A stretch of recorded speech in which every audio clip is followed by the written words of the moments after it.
চলতি অর্থবছরের প্রথম প্রান্তিকে দেশের ৩.৫% মতো বেড়েছে বিদেশি ঋণের প্রতিশ্রুতি, ছাড়ও বেড়েছে ৩৫% মতো। অর্থনৈতিক সম্পর্ক বিভাগ ইআরডির হালনাগাদ প্রতিবেদনে এমন তথ্য উঠে এসেছে। বিশ্লেষকরা বলছেন, গেল বছরের তুলনায় পরিস্থিতি স্বাভাবিক হয়, বেড়েছে প্রতিশ্রুতি ও ছাড়।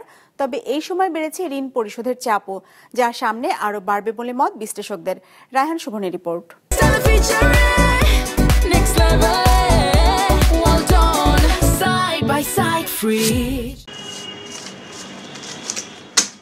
বর্তমান সরকার ক্ষমতায় বসার পর থেকেই দেশে কমতে শুরু করে বিদেশি ঋণের প্রতিশ্রুতি ও ছাড়ের পরিমাণ।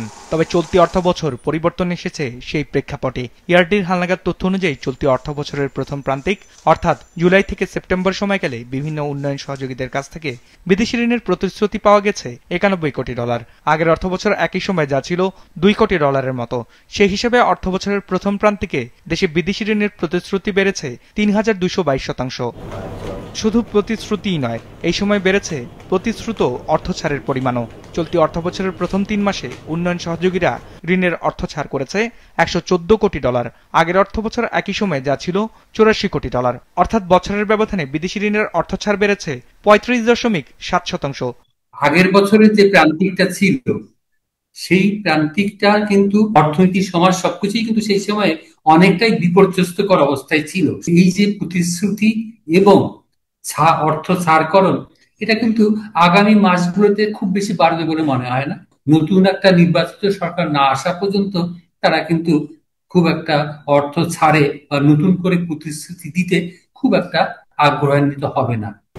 প্রতিশ্রুতি আর অর্থ ছাড়ের বিপরীতে বেড়েছে ঋণের সুদ আসল পরিশোধের চাপও। ইআরডির তথ্য মতে এই সময় সুদ আসল মিলিয়ে বাংলাদেশকে পরিশোধ করতে হয়েছে $128 কোটি। গেল বছর একই সময় যেখানে পরিশোধ করতে হয়েছিল $112 কোটি। চলতি অর্থ বছরের প্রথম প্রান্তিকে আসল পরিশোধ করা হয়েছে $81 কোটি আর সুদ বাবদ পরিশোধ করা হয়েছে $46 কোটি।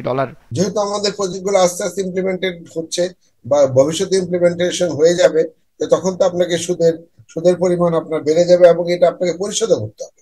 পরিশোধ না করতে পারলে তখন আমাদের ইমেজ নষ্ট হবে এবং ভবিষ্যতে ঋণ পাওয়ার ক্ষেত্রে এটা একটা বড় প্রতিবন্ধকতা হিসেবে দেখে। দ্যাট ইজ দ্য রিজন যে আসলে আমাদের যেহেতু ডেট ক্যাপাসিটি ক্রমান্বয়ে আমরা প্রেশার হচ্ছে, সেই জন্য কিন্তু এটা মোটেও ভালো সাইন না। যেমন যদি আজকে ইলেকশনের পরে যদি আমার প্রাইভেট ইনভেস্টমেন্ট বেড়ে যায়, তাহলে কিন্তু একটা ক্রাউডিং আউট এফেক্ট হওয়ার বিরাট একটা সম্ভাবনা আছে।